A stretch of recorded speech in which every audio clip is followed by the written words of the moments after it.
Hey Aquarius, yep, this is your weekly tarot card reading from Born Without Boundaries Tarot. For those of you who have just found me, thank you for clicking on the video. My name is Michelle and I am an intuitive empath and use my psychic abilities to help you grow, entertain you, encourage you, inspire you, and hopefully empower you.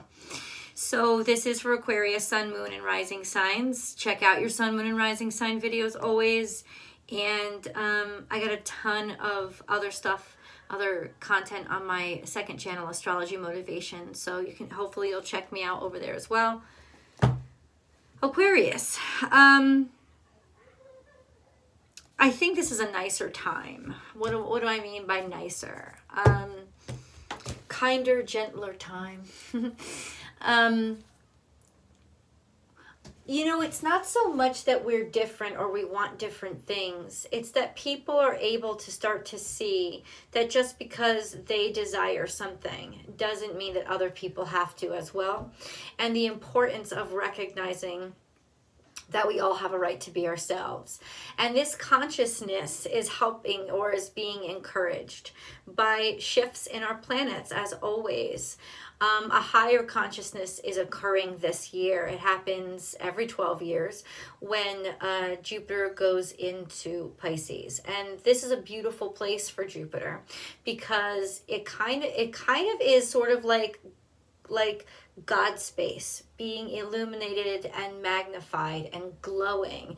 And it's kind of helping us when we, let's put it this way, Pisces is the realm of dreams. It's the realm of sometimes illusions, but it's also the realm of the infinitely possible.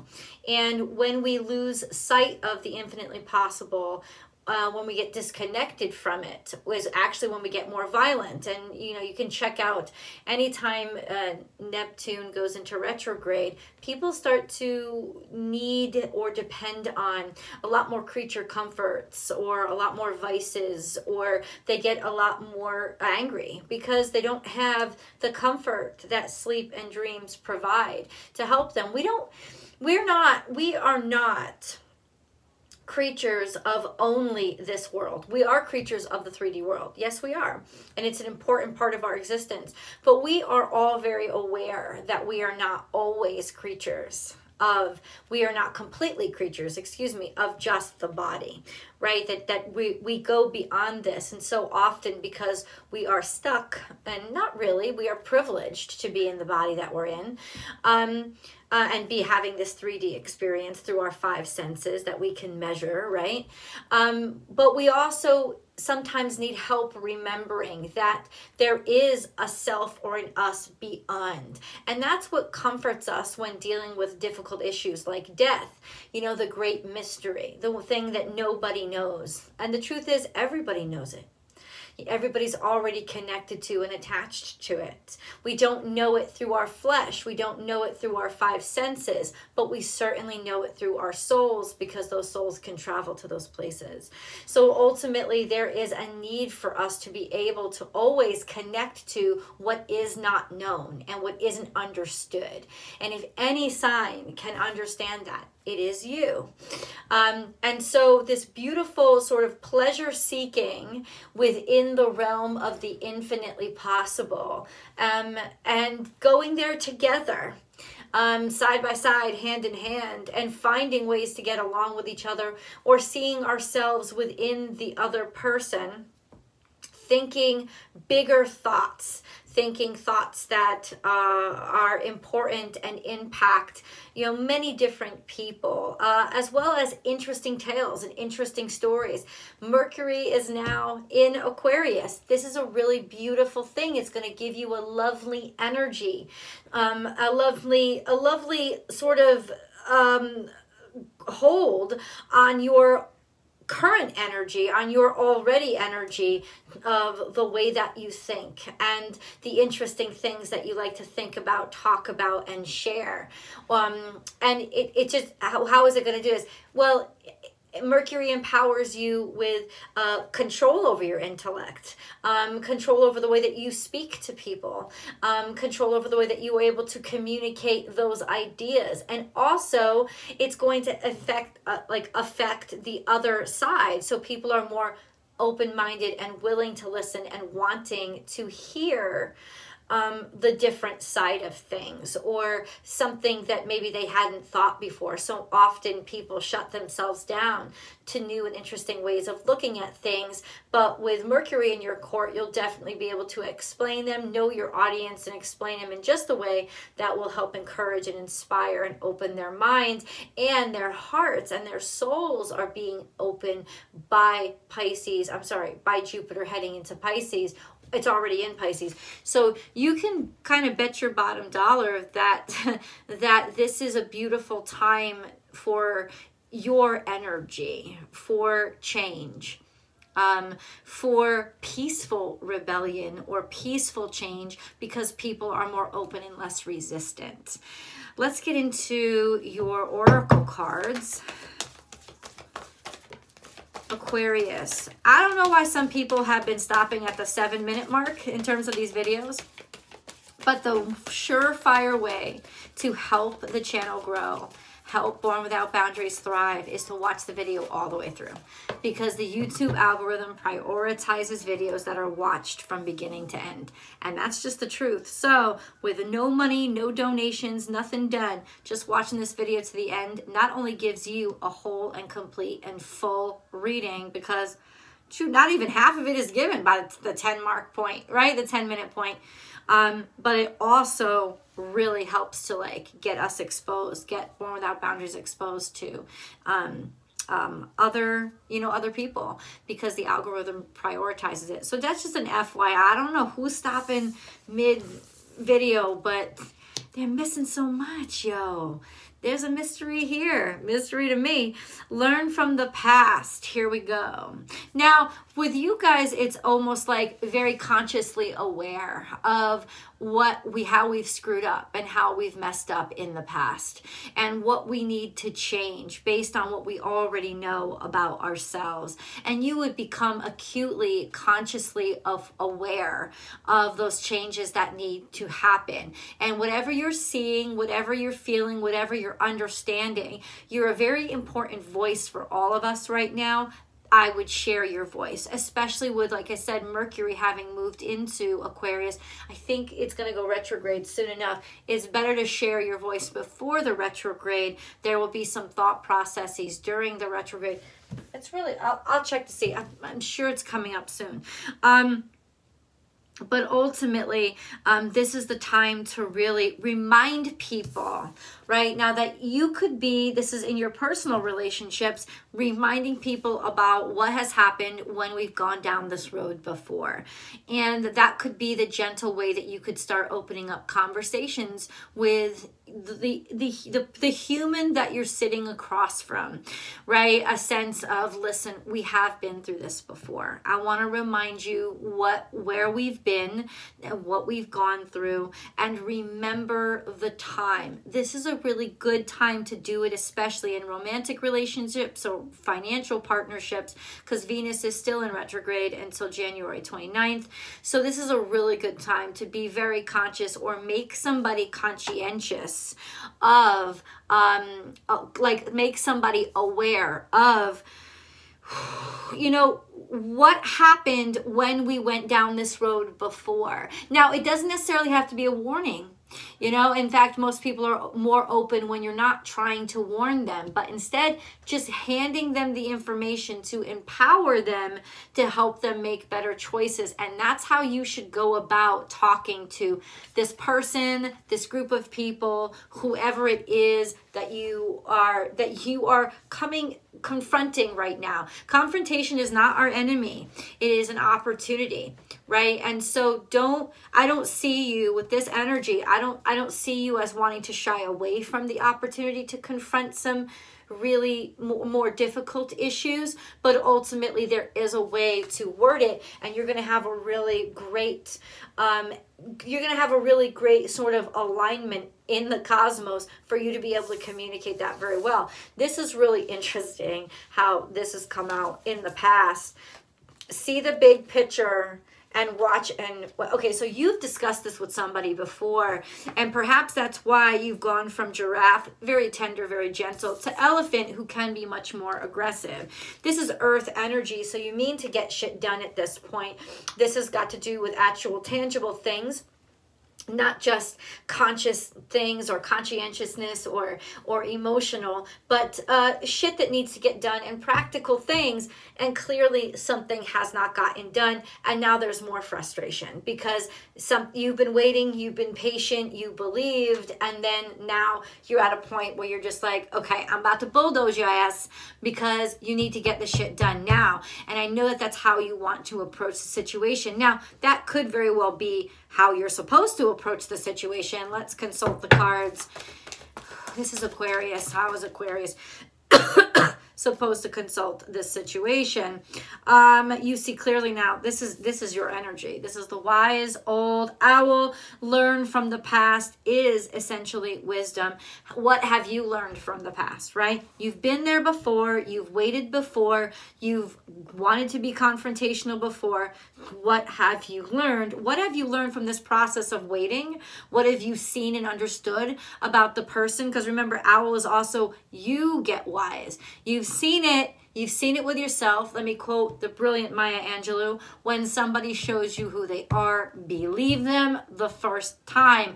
They're telling you who they are. And it doesn't look like they're aggressive or cruel, but it does definitely look like they've had enough time to act upon what you needed them to act upon. And ultimately, you're understanding now or seeing very clearly, this is the truth of them. This is their truth. And it's good that you gave them the, the benefit of the doubt. It's good that you gave them the benefit of the doubt, dude. I would say absolutely beautiful, beautiful decision for you to have been diplomatic and open-minded with them. Ultimately, what your choice is right now is simply this, to trust that the truth is what you're seeing. You're seeing very clearly based on the fact you see clearly now.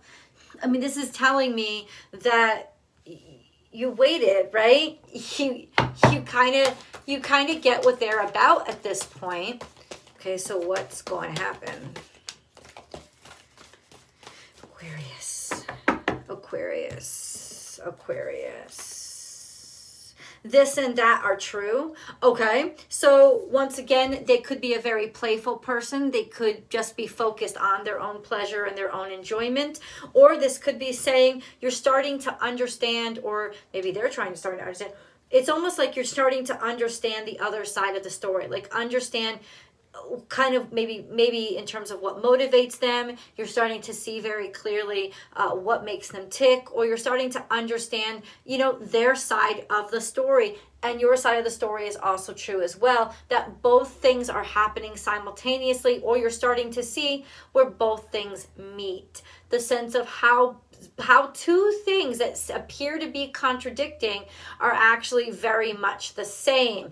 And I feel this great amount of energy with the elephant there, of wanting to do something about it. With elephant there and with giraffe, these are both very Taurus energies, could have something to do with finances, finding a way to find a balance or financially balance something out. It could also be realizing right now, realizing how to proceed, what to do next. This is a good time to be able to invent or find something that works for both sides, is what I'm saying. A compromise can be reached very easily right now, especially with financial situations. Trust the great mystery. This is adding up to 11. which is diving in deep. So you either are already in deep with this situation, so investing very deeply, deciding to just go for it and understanding things well enough now, or being able to understand things well enough now so that they're clear enough for you now, so that it is ultimately a great time to go ahead and move forward and dive in. Even if you're in deep and over your head, you're in a point where you have the buoyancy and you'll be able to breathe. So it may seem intimidating to take that dive, but whales are very accustomed to handling their situation, right? This is also a sense of you're seeing very clearly, or somebody is showing you their emotions, and their emotions are starting to make sense to you, right? And that's very difficult, especially for air signs, to comprehend the emotional context of somebody, but you are. So you're starting to see their feelings, you're starting to see, comprehend, and it's starting to be able, it's almost like the heart has translated, the translators finally ticked up to the brain, and the brain can now in its own language comprehend what's been going on in the heart. Either you're in deep with this situation, it's not in reverse, so it's something that you feel kind of comfortable with. I like these two cards together because one goes up and one goes down, and it suggests the contradiction, the contradictory emotion that is actually the actual truth, the actual reality of I can do both things at the same time. By going in deeper and allowing myself to sink, I actually become more buoyant. Now we see those we see that in the spiritual concept of as above, so below, the tree of life, the equal roots to the branches. It's almost like let yourself go ahead and feel all these things, because ultimately that's going to help you actually be more playful. It doesn't seem like it's going to work, but ultimately it is. Seahorse is Piscean energy. This is Taurus energy. This could very well be this sense of the impractical, trying to or meeting the practical. And wow, what a show that must be. I'm just curious about what these say. Truth transcends illusion. So when you go deeper, you are discovering what you really need to understand, right? And it's almost like as you go deeper, something is lifted up. And that's really interesting how that happens, but it's almost like go deeper, Aquarius. Go deeper. It's not sinking deeper, it's diving deeper. You're controlling this, and you're choosing to allow this to happen and sink in. I feel like there is a truth here. There is a deeper truth. There is a deeper feeling or understanding or knowing, and understanding that that's going to come out. This is a little bit into the future. So it's like right now, somebody needs to see that you care, or how much this matters to you, and that will encourage them to sort of expose more of themselves. This is also Aquarian energy, so it's almost like the rising truth transcends illusion. It's going to come out anyway, is what I guess what I'm saying is it's going to come up anyway. Might as well make it voluntary and allow people to see or know, or watch the experience, watch the hardship, watch the courage it takes for you to engage in this, and then tell the truth, and then allow the truth to be accepted, and then be peace. So that's where we're headed. This is Libra energy. Balance. It's also partnership. I don't know what you guys have got going on. We got the cross here. I don't normally do a specific cross, but ultimately that's how it came out. What does that tell me? There's some sense of sacrifice that needs to be upheld here. There is, it's like something's got to give, is what I'm fucking saying. And that's kind of what it is. This and that are true. Something's got to give, because there has been this waiting period. There has been, okay, I see very clearly what's going on here. But ultimately, this is still stubbornness in a way. There's still headbutting in a way. It can't be any more of that shit, because that's not helping either side. And to be able to build the bridge between these sides is the most grand the most grand accomplishment. So I'm being very general here. Yes, I am. That's true. I'm being intentionally general. These are oracle cards. We can get a little more general with them and a little more esoteric with them. Hold on. Why do they want me to know? Why does Spirit want me to know? In other words, this is telling me you thought a lot about this. And it is quite a burden and quite a stressor. You know, it's a cross to bear. Let's put it that way. It's a cross to bear to have this hurting your heart. And so liberate yourself. Don't let the hurt stay inside anymore. Like pop that pus bubble, because it may be nasty and it may be scary and the popping may be painful, but there's such a release on the other side. Memories of love. Okay, so you're definitely still haven't let go. You're still thinking of something, someone. Now, this doesn't necessarily have to be a romance at all. It could also be memories of something that you loved, right? Reminiscing, that could also be too, if something's been coming up and appearing in your dreams. What does that mean? What did you learn from that moment? What did you learn from the experience? It's coming up in your dreams because it's teaching you something. It's trying to tell you something. The throat chakra, you have something to say. Deception and envy. Okay, that's what it's telling you. that this time around, you've actually got to say it. That this time around, you've actually got to confront it. Remember what happened when you didn't. That's what the warning is. That's what it's saying. Remember what happened when you didn't. Now is the time to change things. Don't swallow the truth. Say it. Forget about how it's going to make you look. Deception and envy is confronting this. Let's go to tarot, because I'm going to get into what this deception and envy is exactly. I love you guys so much. The link is below.